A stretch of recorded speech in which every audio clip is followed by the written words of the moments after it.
Chapter 12. A Lady's Portrait.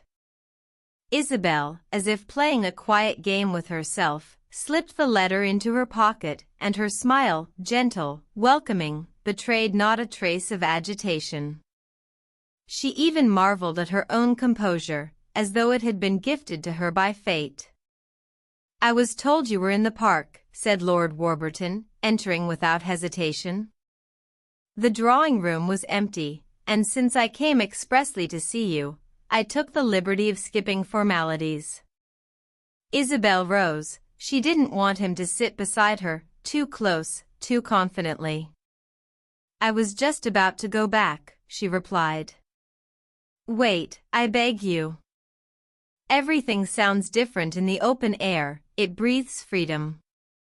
I rode over from Lochley. It's a glorious day." He smiled with such warmth, such ease, as though life itself flowed through him, friendly, radiant, inviting. His joy was like June sunlight, and that light enveloped Isabel, wrapped around her like a soft breeze. "Then let's walk a little," she said, yielding to the moment. But the thought of his intention wouldn't leave her. Curiosity wrestled with the wish to avoid a conversation. She knew there was purpose behind his words, and that purpose unsettled her, though not without a certain sweetness. For 2 days she had been sorting through her feelings, separating what drew her in from what weighed her down.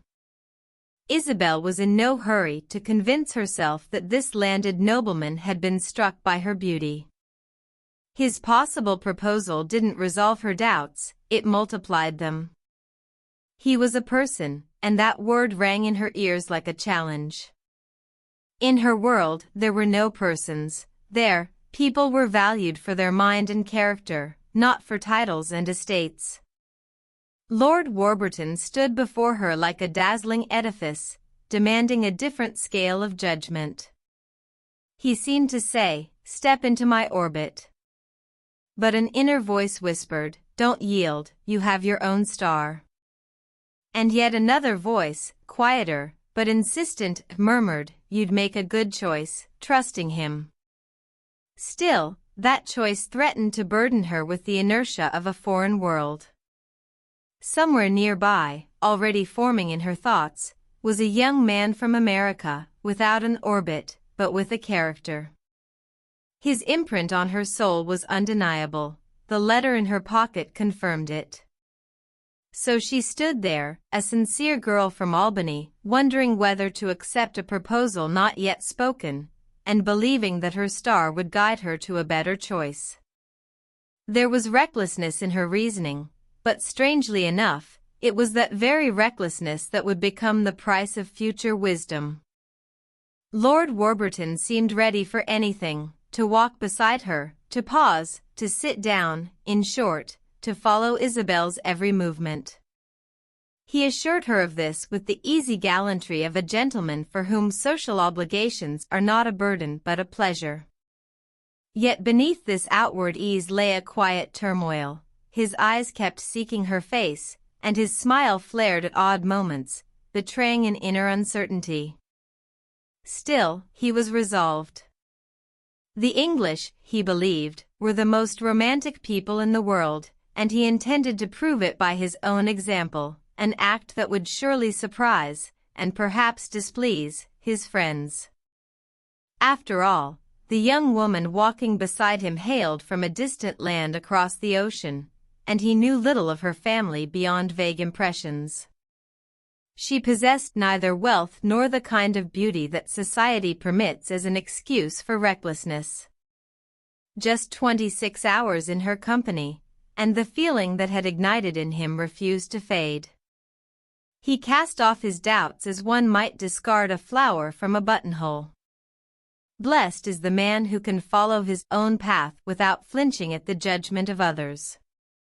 "I hope your ride was enjoyable," Isabel said gently, having sensed his unease. "Immensely. If only because it brought me here." "Do you like Garden Court?" she asked, growing more certain that he had come to make a declaration. "Garden Court doesn't interest me. What interests me here is you. Isabel flinched at the bluntness of his words. But you hardly know me well enough to speak so seriously. She knew he was sincere. Yet her reply was a gesture of caution, a nod to the common belief that such swift confessions invite disbelief. In matters like this, it's not time that gives one the right, it's depth of feeling, he said. I fell in love with you at first sight. The 2 days I've spent here have decided everything. I've watched your every step, listened to every word. And I know, my heart has been touched forever. He spoke quietly, but his eyes shone with a steady light, the light of love purified of passion and folly, like a candle shielded from the wind. They slowed their pace and came to a stop. He took her hand. Oh, Lord Warburton, you know so little of me, she said softly, and just as softly withdrew her hand. Let me know you better. Say you'll be my wife, and then you won't be able to claim my words come from ignorance. You know little of me, she repeated, and I know even less of you. Perhaps, he smiled. But if I dare speak this way, it means I'm ready to do everything in my power to make you happy. I think very well of you, Lord Warburton, Isabel admitted, and in that moment, he truly was dear to her. Thank you. Then I'm not a stranger. He drew a deep, joyful breath. May I lose everything I possess if I fail to deserve your trust. Isabel wondered, did he say that to remind me of his wealth? But she quickly dismissed the thought. She listened, striving to keep her mind clear, and yet allowed herself the quiet pleasure of judging his words. And in that judgment there was tenderness, for she felt, by some inexplicable grace, that she had become truly precious to him. I don't know how to express my gratitude, Isabel said at last, as though venturing onto thin ice. Your proposal is a great honor to me. Not that. Lord Warburton exclaimed. I knew you would say something of the sort. Why thank me? On the contrary, it is I who should thank you for allowing me to speak. We are scarcely acquainted, and yet I pour out my heart to you. Yes, it is a serious matter, and easier for me to ask than for you to answer. But the way you listened gives me hope. Do not hope too much, Isabel said quietly. Oh, Miss Archer, he murmured, smiling with a kind of sadness, as though her warning were no more than a play of light upon the surface of deep joy. And if I were to say you must not hope at all, would that surprise you? Surprise me? No. It would strike me down. They moved on again along the path. Isabel kept silent, gathering her thoughts. I am certain that the longer we know each other, the higher you will stand in my eyes. But I am not certain you will not be disappointed in me. This is not false modesty, but sincerity. I am willing to take the risk, he replied. It is a difficult question, she said. I do not ask for an answer now. Think as long as you need. I am ready to wait. Only remember, my happiness depends upon your decision. I would not wish to keep you in uncertainty. Better to wait half a year for good news than to hear bad news now.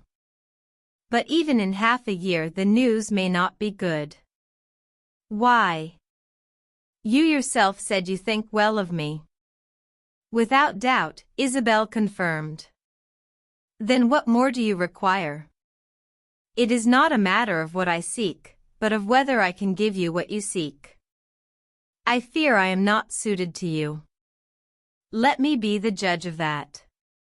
There is no need to be more royalist than the king. And not only that, she continued. I am not even sure I wish to marry at all. Perhaps.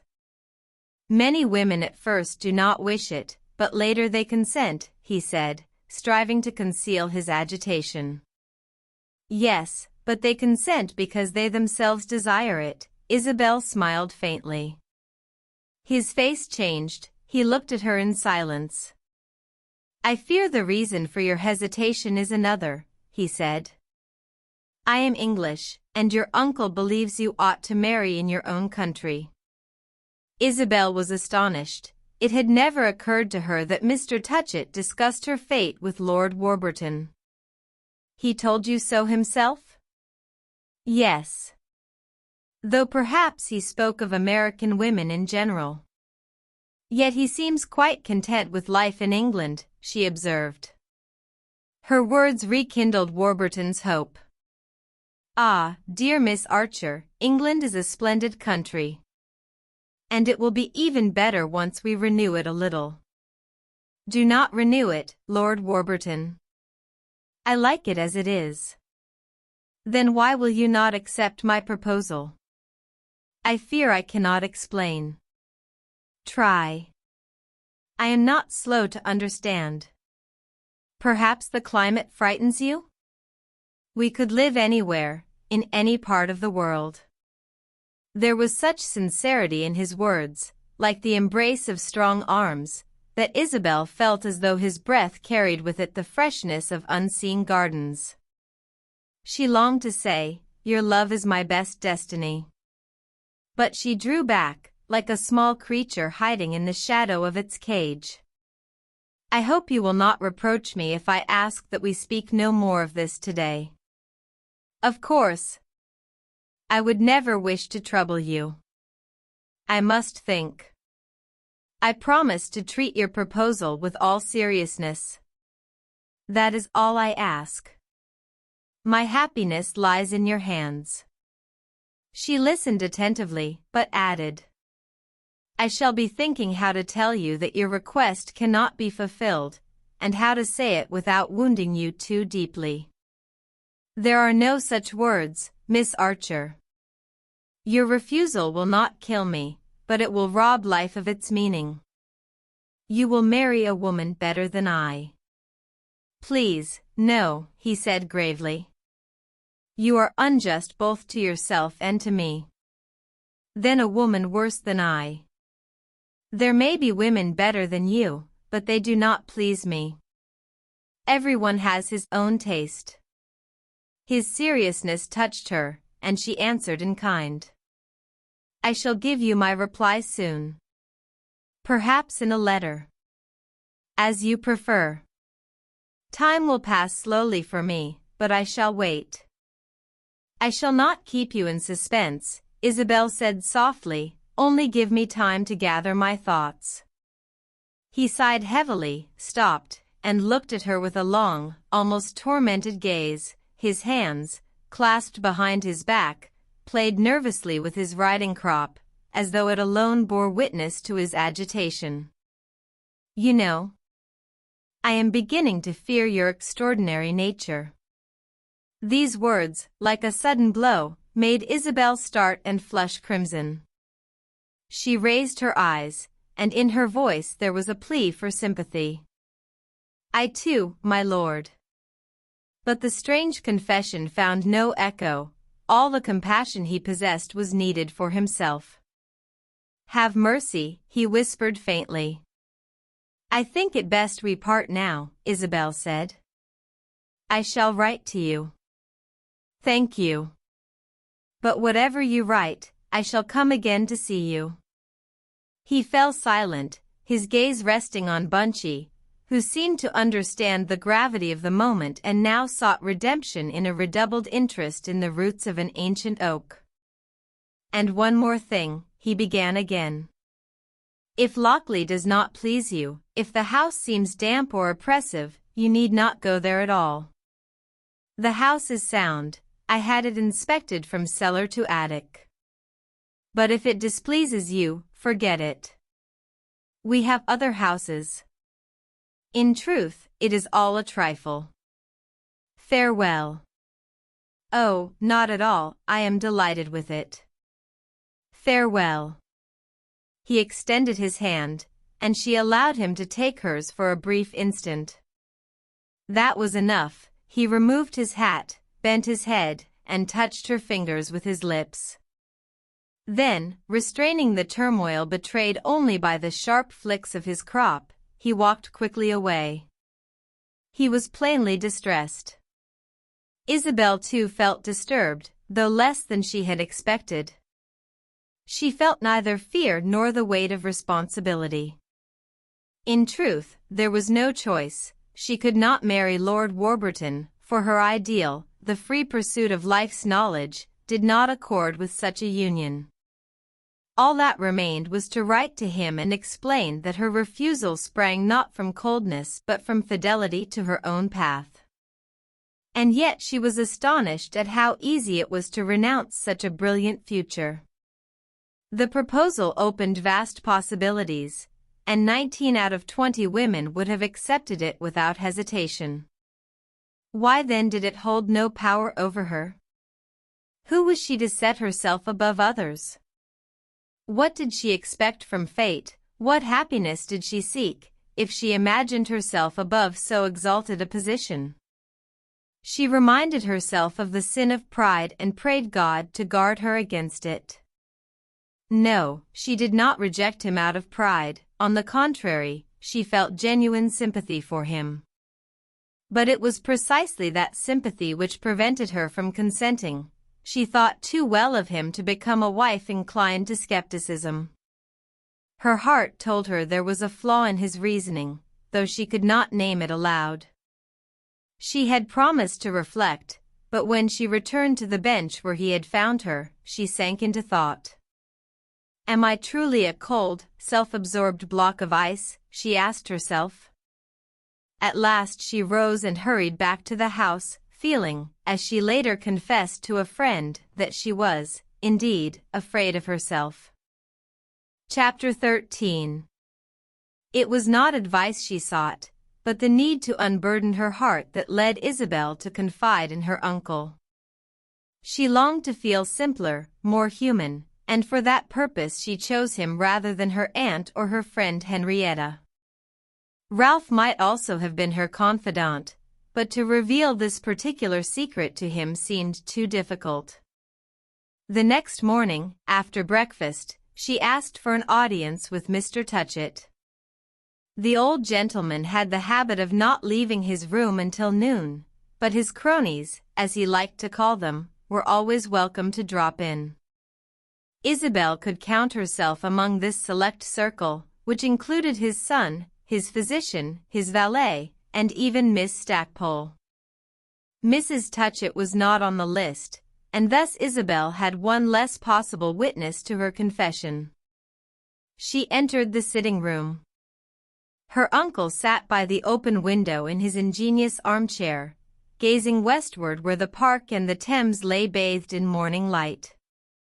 Newspapers and letters rested at his side. He was freshly shaven, carefully dressed, and his smooth, thoughtful face bore an expression of kindly interest. Isabel did not waste words. I must tell you, Lord Warburton has made me an offer. Perhaps I ought to inform my aunt as well, but I wish to confide in you first.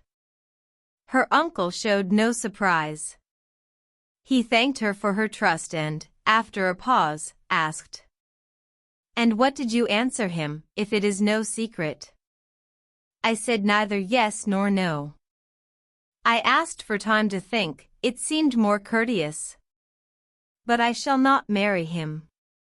Mr. Touchett remained silent. His face showed that he was deeply interested in her affairs, yet did not consider himself entitled to interfere.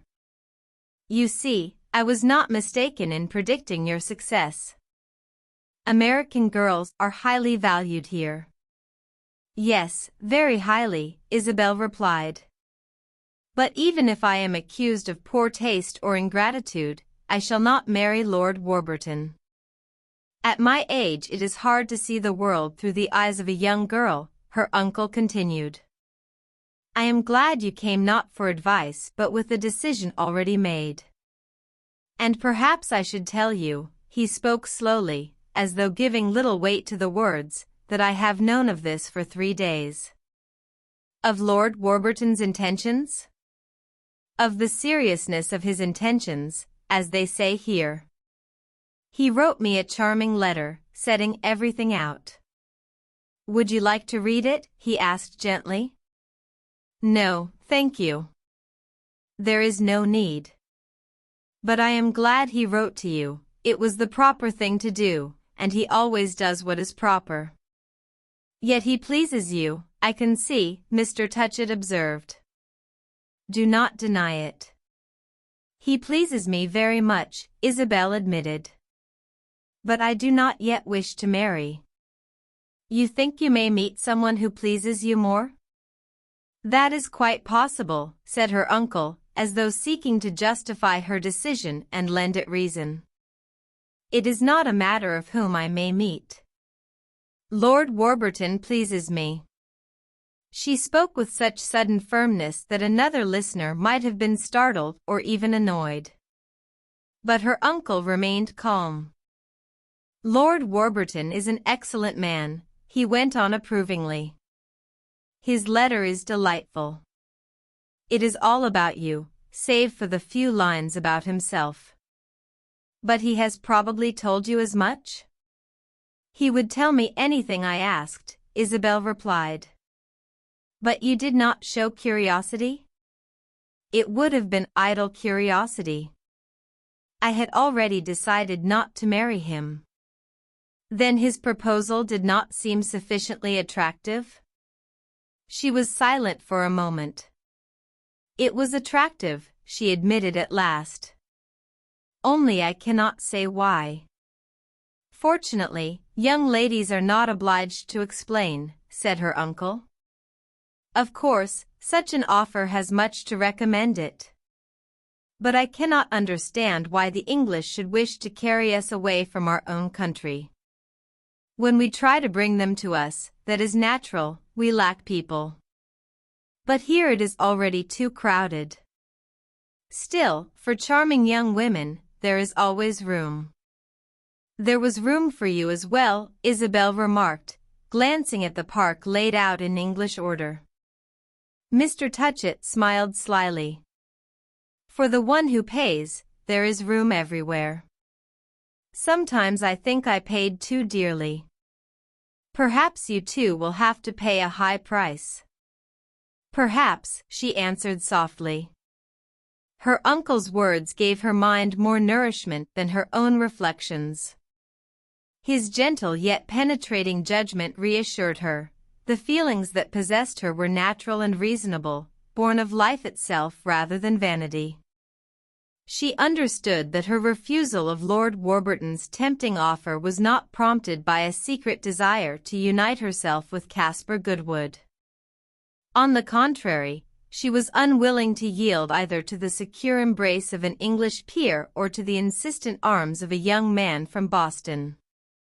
Goodwood's letter had irritated her. His appearance abroad seemed an intrusion. He robbed her of freedom with his relentless urgency, his persistence. At times she was haunted by the thought, would he approve of her actions? Strange indeed, for she rarely cared what others thought. Yet to resist him was hard. He seemed the very embodiment of energy, of force shining from his eyes like a watchful light. Isabel already understood, energy is the source of power.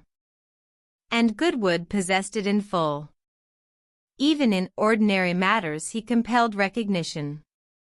And now, having rejected Lord Warburton's glittering bribe, the thought of constrained freedom was especially unbearable.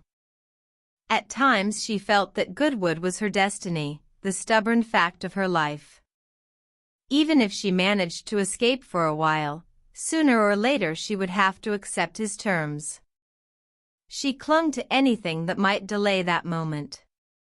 That was why she so readily accepted her aunt's invitation. It offered her escape just as Goodwood was about to appear. In Albany, overwhelmed by the prospect of Europe, she had told him she could not decide such weighty matters. He refused to accept her answer and now had crossed the ocean, hoping for a more favorable reply. Some might call him her fate. But the reader deserves a clearer view. Caspar was the son of a Massachusetts manufacturer who had made a fortune in paper mills. He managed the business with such vigor that the enterprises prospered even in times of stagnation.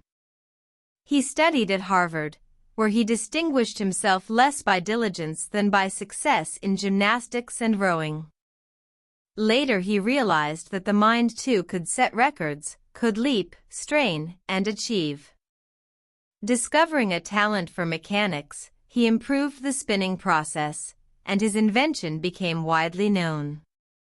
Newspapers wrote of Goodwood's patent, and he himself showed Isabel an article in the Interviewer. He delighted in difficult problems, knew how to organize, to lead, to compel others to believe in him. His ambition was bold yet practical. Friends thought him capable of greater things than threads and rags. They believed he would one day inscribe his name in history. But for that he needed a clash with something vast and chaotic. Goodwood was ill at ease with a world of complacency and greed, with a way of life whose alpha and omega was advertising. Isabel liked to imagine him astride a galloping horse in the whirlwind of a great war, such as the Civil War that had darkened her youth and his early years. Isabel liked to think that Caspar Goodwood, by nature, was a leader, a commander, and it was this quality that appealed to her more than any other. His factories and patents left her indifferent. She valued his strength and manliness, but his appearance seemed devoid of refinement. The heavy, square jaw, the excessively straight, almost wooden posture betrayed a temperament deaf to the hidden rhythms of life. Even his clothing irritated her, new suits, all of the same cut, made of dull cloth, as if he deliberately refused variety. At first she reproached herself for such petty criticisms. It seemed absurd to quibble over trifles in a man of such consequence. But later she decided she was right. Had she been in love, all this would have seemed insignificant. Since she was not, she felt entitled to judge both the small and the great. His chief fault, she thought, was excessive seriousness, not seriousness itself, which cannot be excessive, but the way he displayed it. He declared his desires too bluntly, repeated them too insistently when alone with her, and spoke too little in company. And yet he was a strong and pure man, like a suit of armor displayed in a museum. Each plate gleamed separately, but the whole did not form a living image. Caspar never matched her ideal of a gentleman, and she regarded him critically. But now Lord Warburton, who not only embodied but in many ways surpassed that ideal, sought her favor, and still she felt a strange dissatisfaction. Her awareness of her own inconsistency prevented her from composing a letter to Goodwood. She resolved not to answer him for the time being. Since he had dared to pursue her, let him endure her silence. It seemed vulgar to respond to two ardent suitors at once, even if in both cases the answer was refusal. Yet by the end of the third day she wrote to Lord Warburton. My dear Lord Warburton, however much I have reflected upon your proposal, my decision remains unchanged. I cannot choose you as the companion of my life, nor can I regard any of your houses as a place where I should wish to dwell forever. To argue such matters is fruitless, and I beg you not to touch upon this subject again. Each of us views life from our own perspective. This right belongs even to the weakest of men, and I cannot exchange mine for that which you offer. I ask you to be content with this explanation and to believe that I have given your proposal the deepest consideration it deserves.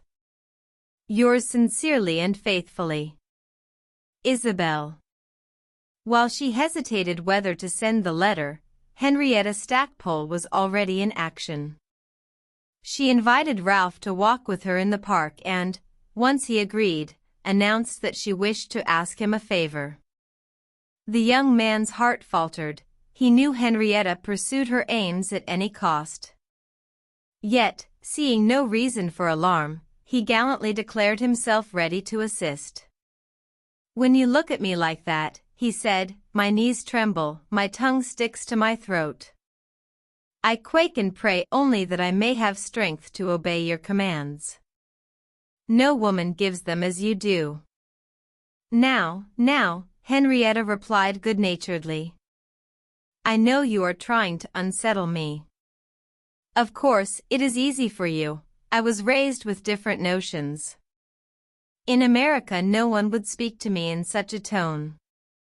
People there are simpler, more natural. And I myself am a simple person. I like being myself, and I do not intend to change. Many people like me as I am. So, I ask you to help me. Let that be your reward.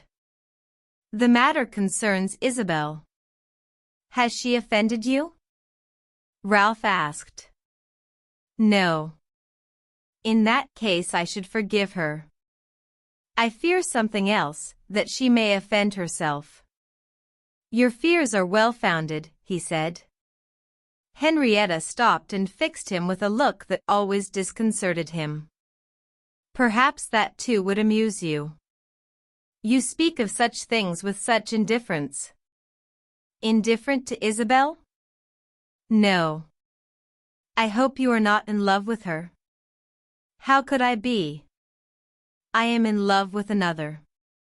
"In love with yourself," Henrietta retorted sharply.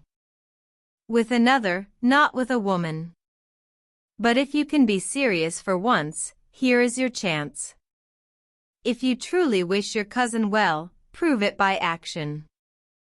I do not expect you to understand her, that would be too great an effort for you, but to fulfill my request requires no effort. I shall explain everything you need to know." "Do have mercy," cried Ralph. "I shall be Caliban, and you Ariel." "What sort of Caliban are you?"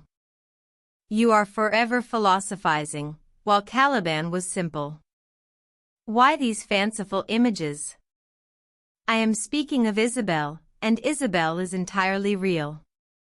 I meant to tell you that I find her greatly changed." "Since your arrival, you mean?" "Both since my arrival and before it. She is no longer the delightful girl she once was."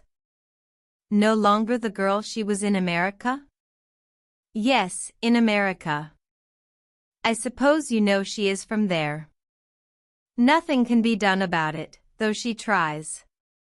"You would like to restore her former self?" "Of course. And you must help me." "Alas," said Ralph, "I am only Caliban, not Prospero."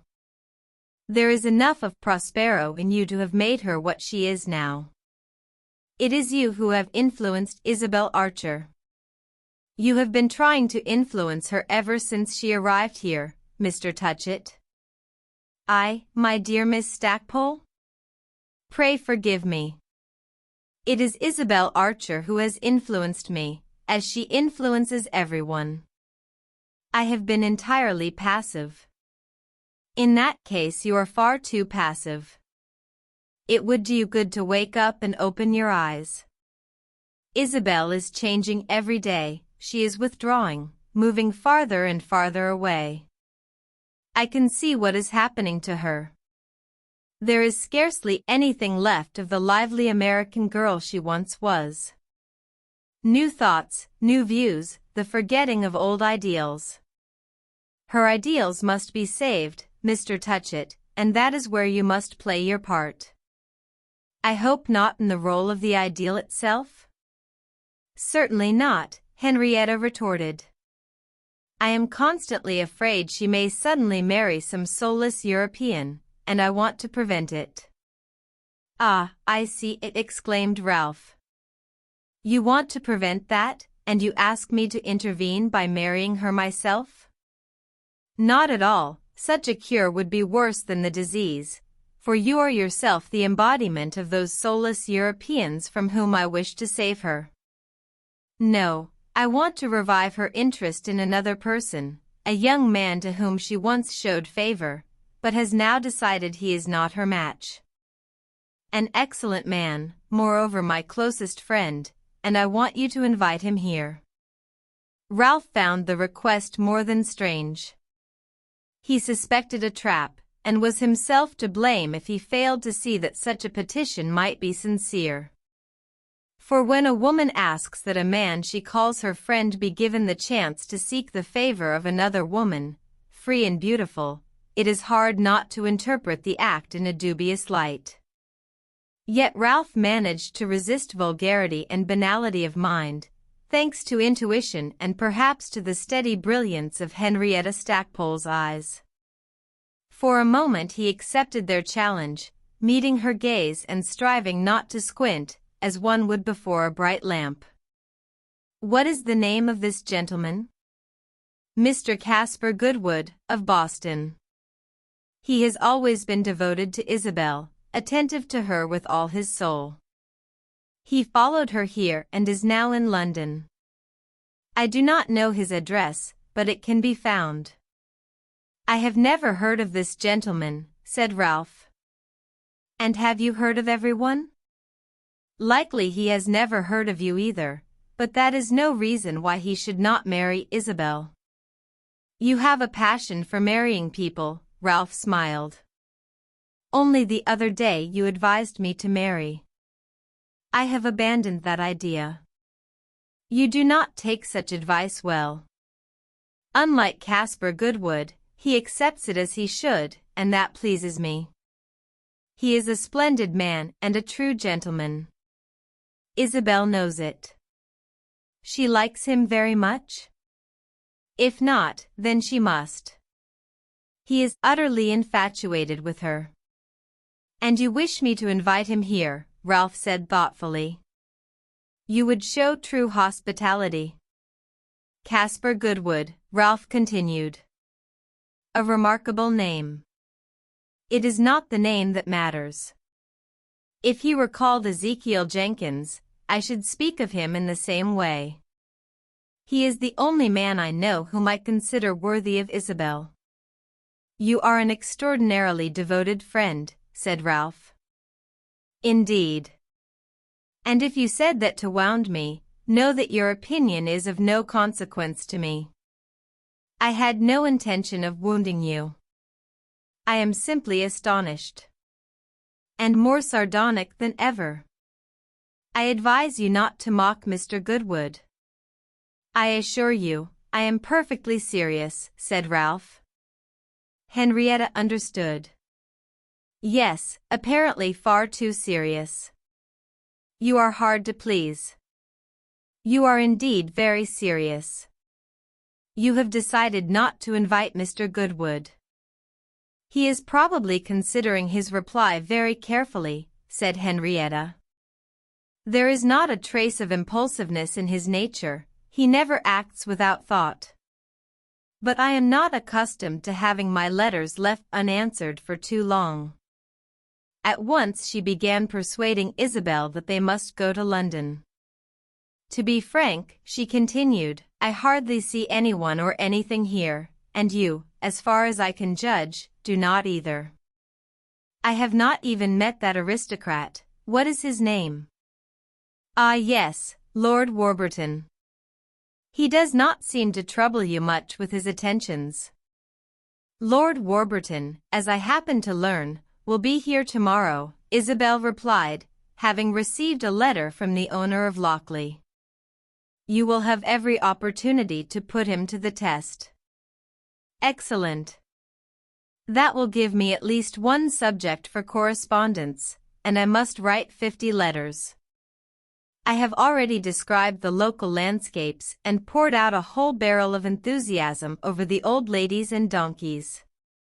But one cannot squeeze real, living correspondence out of landscapes. I need to return to London, plunge into life, and gather impressions. I spent only 3 days there before coming here, and in such a short time one cannot absorb the atmosphere of the capital. Isabel, who had seen London only fleetingly on her way from New York to Garden Court, gladly accepted Henrietta's suggestion. The thought of the trip delighted her. She was drawn to the rich color of the great and prosperous city, as she had always imagined London to be. Together they devised romantic plans, to lodge in an old inn, like something out of Dickens, to drive about the city in charming cabriolets. Henrietta, as a true literary lady, believed she had the right to be anywhere and do anything.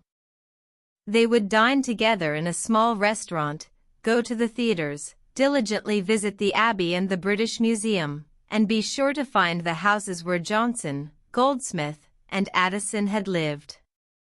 Isabel was so carried away by these delightful plans that she shared them with Ralph. His response was a burst of cheerful laughter, quite unlike the approval she had expected. "A charming plan," he said. "I would also advise you to look in at the tavern called the Duke's Head in Covent Garden, a delightful, impudent, old-fashioned place. And I shall try to arrange for you to visit my club." "You think it improper for us to go alone?" Isabel asked. "Here, whatever one does, it is immediately called improper. But with Henrietta I can go anywhere. She is not restrained by conventions. She has traveled all over America, and on this tiny island she will certainly not lose her way." "In that case," said Ralph, "allow me to go with you to London under her protection. When else will I have the chance to undertake so safe a journey?"